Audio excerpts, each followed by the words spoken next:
I guess so, Nick. I feel like a Hollywood stunt woman about to be pushed off a cliff. Just do as I told you. There shouldn't be any danger. The Underwriters Association's going to feel awfully bad about having this nice new car wrecked. Not if it gets results, they won't. All right, hold tight. Here's the curve. And here we go.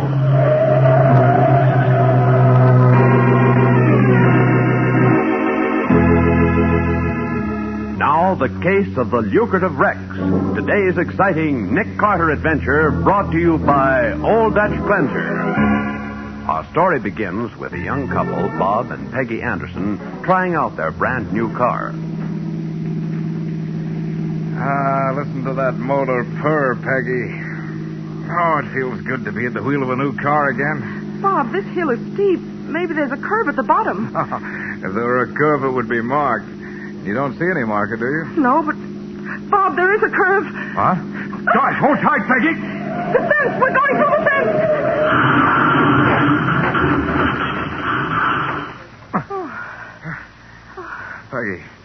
Peggy, you all right? I guess so. Oh, how about you? Oh, I got a bump on my head, I guess, but no bones broken. Here, let me help you out. Yeah. Oh, Bob, our new car, it's a total wreck. Yeah. Golly, we not only went through the fence, we went halfway through the wall of this barn. Say, you too. Don't try to get away. Well, who's trying to get away? Put down that shotgun, you idiot. Young fella, you mighty near ruined my barn with your reckless driving. Done near $1,000 damage to it. $1,000? The whole barn isn't worth that. Don't go getting sassy, young lady. I'm a deputy sheriff, I am. Oh, now, look, mister, we... Name is Dillon. All right, Mr. Dillon. You'll get paid for the damage as soon as I can arrange it. I want cash, young fella. Oh, I haven't got enough with me. I get the cash, or I hold your car. Look, we can work this out somehow. Yeah? Well, look, tell you what. I got a nephew in the garage business. Now, this wreck of yours might be worth $200-300 to him. Now, here's my proposition. I'll take what's left of the car and call it quits. But that's wait a minute. fair. Take it or leave it. Well? Oh, all right.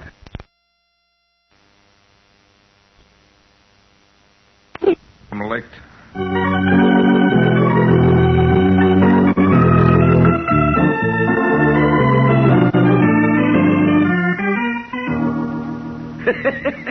Yeah, Face. Another wreck this afternoon. Mighty nice new Royal Coupe. Here's a bill of sale. Good work, Dillon. Arranged another wreck by taking down that sign that says warning curve ahead, did you? I sure did, Rocky. Okay, Dillon. Make out that bill of sale to Elmer Eustace. Same as usual, huh? Right. And, Rocky. Yeah? Look in the files and see if we got a wine-colored Royal Coupe, model 76. Okay. Got a customer for a new job. Just itching to pay a big price. Well, there's no model 76 Royal Coupe listed in the boss's files. Oh. All right, Rocky, come on. Let's go out and see if we can pick one up.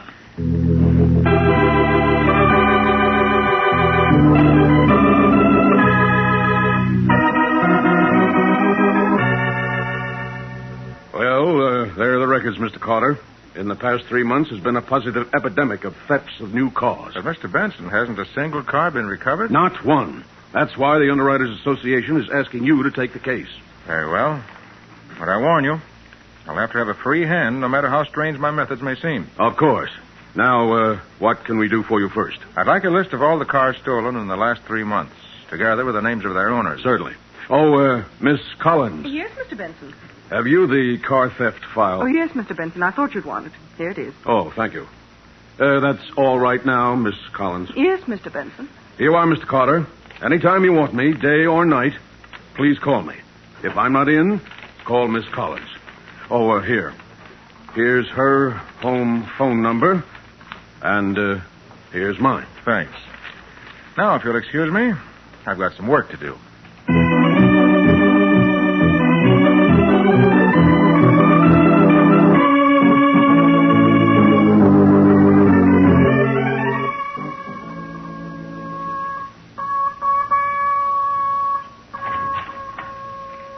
Oh, Nick. Oh, yes, Patsy. If you can bear to give up playing with those radio sets for a minute, Mr. Benson from the underwriters is here. Good. I was just going to call him. There. All right. Show him in, Patsy. Right, Nick. Mr. Benson, will you step in here? I'll say I will.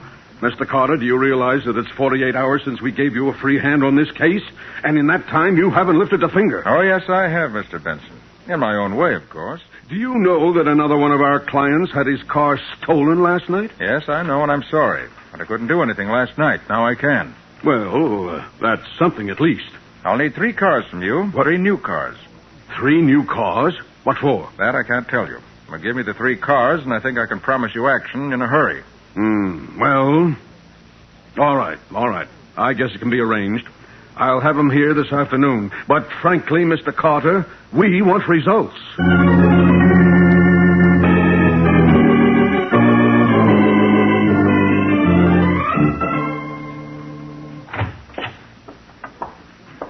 Well, Nick, I just left the last of those 3 cars at 7th and Washington Streets.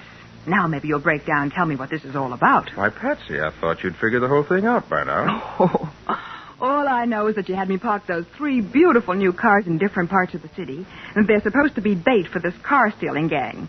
But why didn't you have me put them someplace where you can watch them? Oh, but I am watching them, Patsy. Oh, are you kidding? I am not. Huh? Under the back seat of each of those cars, I've hidden one of those little radios you said I was playing with. What? They're really small, compact sending sets with an individual signal and a 2-mile range. Catch on? Oh, I think I do, Nick. If anybody steals one of those cars... The radio starts sending out a signal automatically. And with a direction finder in my car, we can follow the stolen car straight to the gang's hideout. Now, if that gang will just pick up one of those cars... Nick, they have. How do you like that for service? Wait. That's the signal from the Royal Coupe you parked at the corner of 6th and Johnson. We gotta get there fast.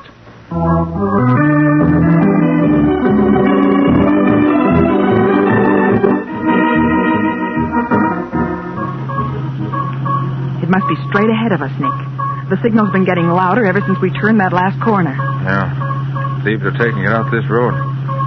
Must be headed for someplace in the suburbs. There's nothing in sight, except that big truck up ahead. Why don't you pass it? Because that wouldn't do any good. Huh? What do you mean? I mean, the stolen car's on that truck. What? Under that big canvas. Why, I never thought of that. Neither did I. Not until I saw that the truck was the only thing in sight.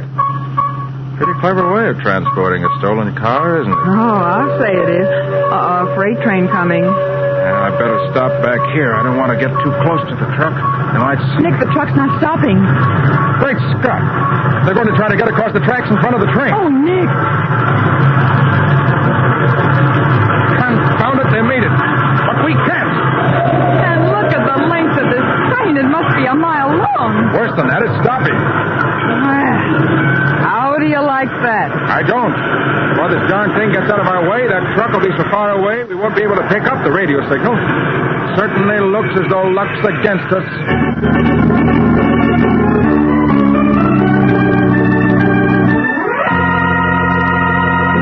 Well, so Nick lost the first round in his battle to break up the ring of car thieves. But he's lost more than that. He's lost a brand new car lent to him to use as bait. We'll see what that leads to in just a moment.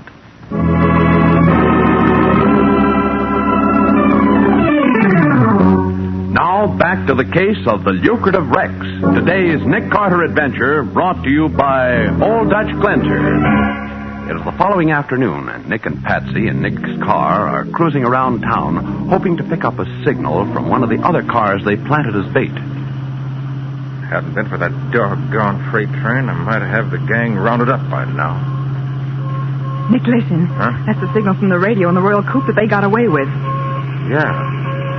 It's getting louder. Now it's getting faint again. And did you notice that it got louder just as that wine-colored Royal Coupe ahead passed us? Hey, that's the car that was stolen from us. It's not getting away from us again. Want to force it to the curb. Hey, pull over. What's the big idea? Pull over and stop. Why, you stupid! Watch out! Say, what's going on here? You tried to wreck me. No, I didn't. I just want to stop you. That's a stolen car you're driving. stolen car? You're crazy. I just bought it an hour ago. Paid spot cash for it. Maybe, but it's still a stolen car. Now, see here. I'm Judge Pearson, and if you think Judge Pearson, my name is Carter, Nick Carter. Oh, sure, I've heard of you, Mr. Carter. But I still say I bought this car legally. Look, here's the bill of sale. Mm-hmm. Sold you by a man named Elmer Eustace. Address 3192 Grand Avenue.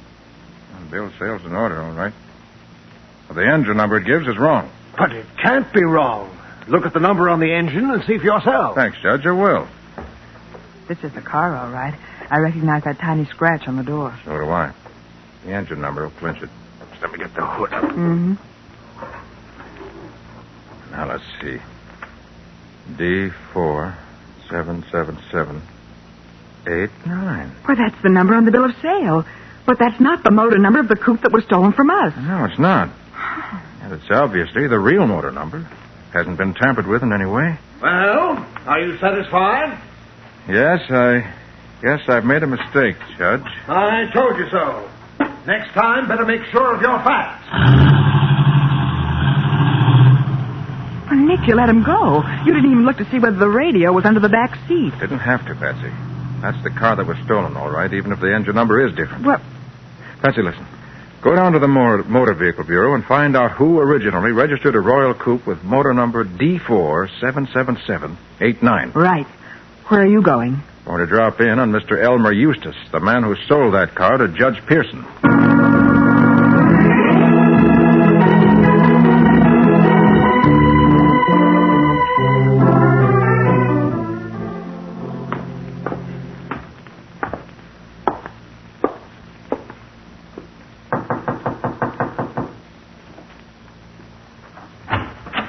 Yes? I'd like to speak to Mr. Eustace. Is he in? Yes, he's in, young man. But I don't know if he'll speak to you. I think he will. May I come in, please? Oh, no, young man. Elmer doesn't live here. He lives next door.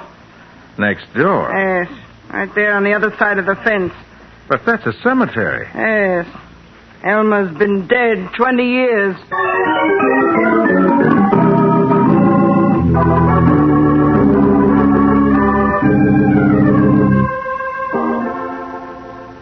So Elmer Eustace has been dead for 20 years.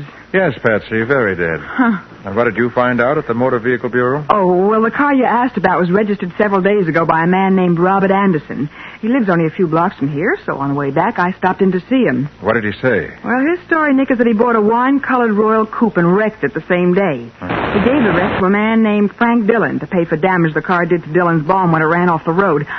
The car, I mean, not the barn. That backs up my theory completely. Hmm? Patsy, how would you like to join me in a nice cacophonic auto accident?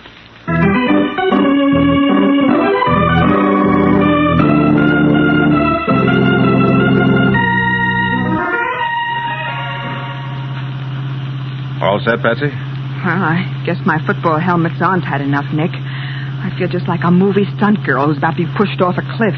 Well, just hold tight. There won't be any danger. You hope. Well, look. There's Dillon's barn, just around the turn, down at the bottom of the hill. I can see it in the headlights, Nick. My hunch is right. Dillon's part of the gang.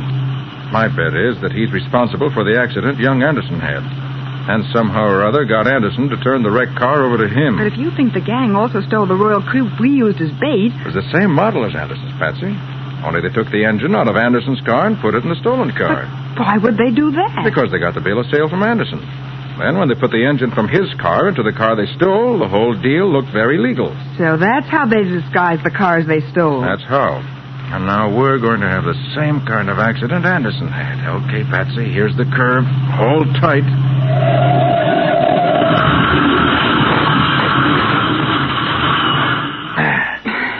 Are you all right, Patsy? Well, all things considered. Quick, give me your helmet. I'll put it in the suitcase with mine. Here you are, Nick. There. Now they're out of sight. Hey, you! Pretend to be unconscious, Patsy. I'm going to pick you up and carry you. I could learn to like this. Hey, you two! Don't try to get away. What do you mean, get away? We've had an accident. Yeah, I'll say you have. Darn near knocked my barn down. Must have done $1,000 worth of damage to it. I'll settle for the damage, but this lady's hurt. Got to get her in the house and call a doctor. What about my barn? I'll take care of that later. You can keep the car for security. Huh? Well, all right. Come on this way. All right, I'm following you. And keep on following him, Carter. What? This is a gun against your back, so no funny business.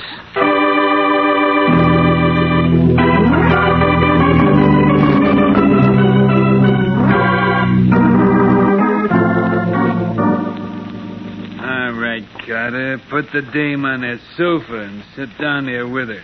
Anything you say. There you are, Patsy. Oh. Make yourself comfortable, Carter. Thanks. I'm calling the big boss to ask about your funeral. See that there are lots of flowers. Why? You won't be smelling them.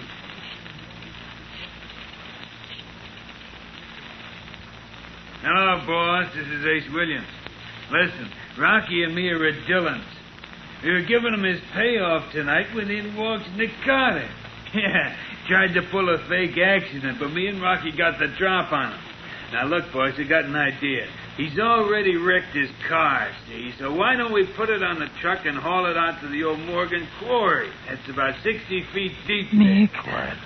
Sure, we can put him and the girl in the car and push it off. They're going to kill us. Easy, Patsy. We're not dead yet. That's the idea. Yeah, just a nice, clean accident.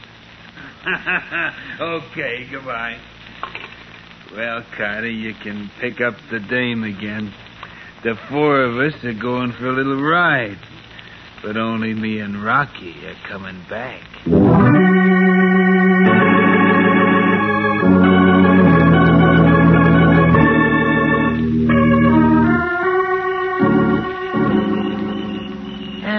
Gee, Carter, you sure make a pretty picture standing there on the edge of the quarry holding that dame in your arms. Hey, Rocky, give me a hand back here. Yeah, okay, Ace. I'll be right with you. Nick, they've got the car balanced right on the edge of the quarry. Means they won't have to push very far once they get us inside. Oh. Patsy, how about a little swim? But why, Nick, are you... The quarry's almost filled with water. You can see it ripple in the moonlight. Yes. It's only about 20 feet from the top. Okay. We're going to pull a fast one on these thugs. Okay, Carter, we're all set. Now, if you... That's what you think, Ace. Hold tight, Patsy. Hey! Hey, you can't! Hey, Rocky! They jumped into the quarry. All right, Patsy? I guess so. Take it easy now. Make as little noise as you can. They can't see us, but they might judge where we are by the sound. I think you're a wise guy, don't you, Carter? Let's see how you like this. And here's some more for good measure, Carter.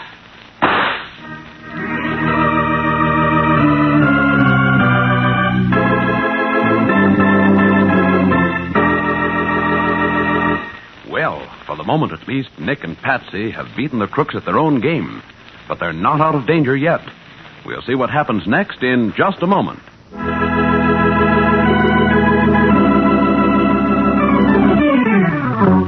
Now, back to the case of the Lucrative Rex. Today's adventure with Nick Carter, brought to you by All Dutch Cleanser. We pick up our story with Nick and Patsy in the water in the old quarry. Ace and Rocky, standing at the edge of the quarry, are shooting at them through the darkness.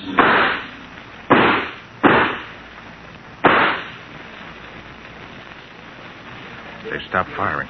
They haven't hit us. That doesn't mean they won't. Stay close to the edge of the quarry, Patsy. They're right over us. Can't see us as they move to the other side. And suppose they do? My guess is that they have no more bullets. I counted the shots. There were 12, 6 apiece. Maybe they're reloading. You gotta take that chance. Nick, the edge of rock here. Swell. We can pull ourselves up on it. Oh, that water's cold. Oh, Nick. Yeah, you'll never get out of there alive. What are you going to do? Shoot us with empty guns? You ain't got no gun either, Carter. That's why you're wrong. I always carry a little spare in a waterproof case. Quit your kidding, Carter. You're done for. Call this kidding? Hey, Ace! Yeah, I've got a gun. I'm beating it. Yeah, so am I, Rocky. But don't worry, they'll never get out of there. They'll drown like rats in a trap. Nick, is he right? Maybe we can't get out of here. Maybe not. But we're going to try.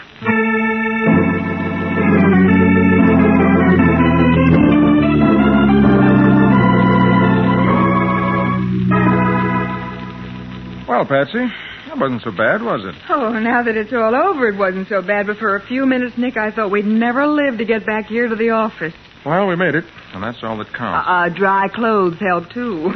I'm glad I have these extra things here at the office. What now, Nick? I've got an important phone call to make. As soon as I'm through, I'll get going again. Okay.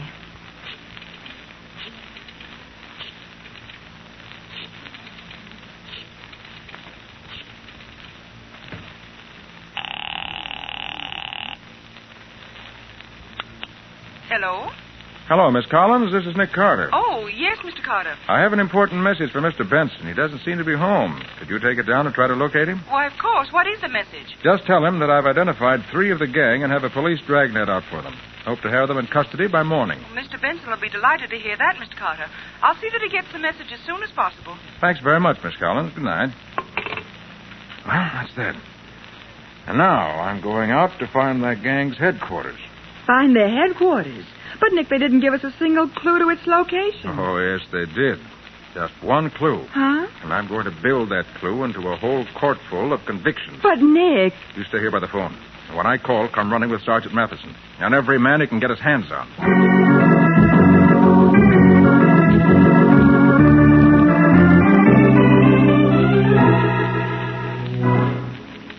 Now, look, you two. The boss will be here in a minute, and I'm doing the talking. You understand? Yeah, sure. Yeah, we understand. Yeah, that's the boss now. Open the door, Rocky. Yeah, sure, Ace.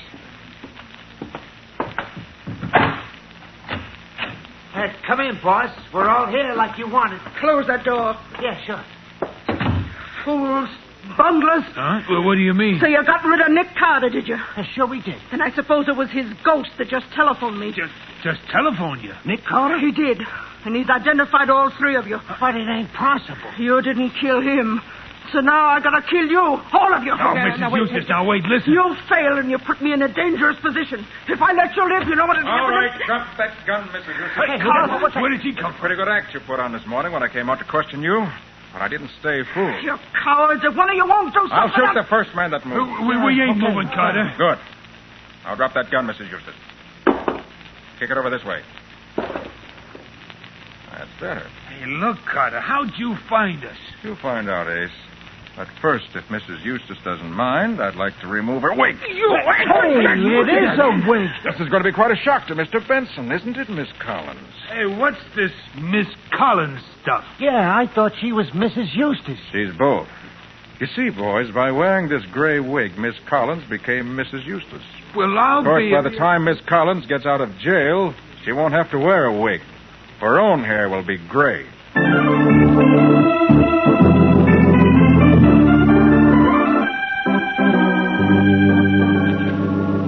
Well, I'll be darned. So Miss Collins was the mastermind of the car-stealing ring. That's right, Patsy. As Benson's secretary, working right there in the office of the Underwriters Association, she was in a perfect position to furnish the others with the information that made the racket a success. But why did she play the part of Elma Eustace's poor old widow? Oh, that was a smokescreen. To hide her real identity from the gang. Oh. I imagine her original plan was that when the racket petered out, Mrs. Eustace would just vanish. And since none of the gang knew that she was also Miss Collins, they wouldn't be able to blackmail her later or implicate her in any way. But I still don't see what made you suspect her. That one clue I mentioned, Patsy. When Ace phoned from Dillon's place, I counted the clicks as he dialed. 333-444 was the number he called. That was the same number Benson had previously given me in case I ever had to call Miss Collins. That was all I needed to know. Gee, but it sounds simple. When you explain it. Now perhaps you'll tell me how you found the hideout. Oh, that was easy. You see, when I phoned Miss Collins and in that way let her know you and I had escaped, I knew she'd head straight for the hideout. Why, of course.